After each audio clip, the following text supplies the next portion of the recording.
Have you guys ever wanted to tackle curved inlays inside of your boards? It's a really cool way to accent pieces to like a jewelry box, cutting boards.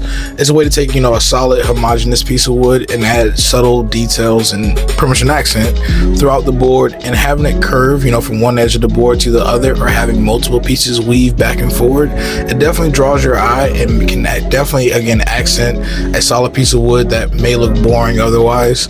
So the method to do so is pretty simple. All I did was draw a subtle curve over on the bandsaw and pretty much cut out a curve.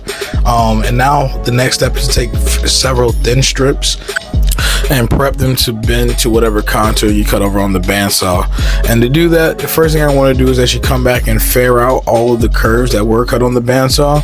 The bandsaw doesn't leave the smoothest edge, so I'm going to take a round can, some sandpaper, and smooth out that edge. But then after that, to kind of get the curve prepped into the strips, I'm actually going to have them soaking in water. And then what I'm going to do is actually clamp them in between the curve and pretty much let it sit there for probably about 15-20 minutes, kind of let it air dry. And then you guys will see as I pull them out of the clamps, they kind of have the memory of the curve. And once they're completely dry, I'm able to then go into the glue up process, because you can't glue up wet wood. And some of these might have been able to make this curve, without them soaking and being bent. But again, better to be safe than sorry, because you wouldn't want to try to bend the piece and then you end up having a snap or crack in the mix of it while you have glue sprayed everywhere.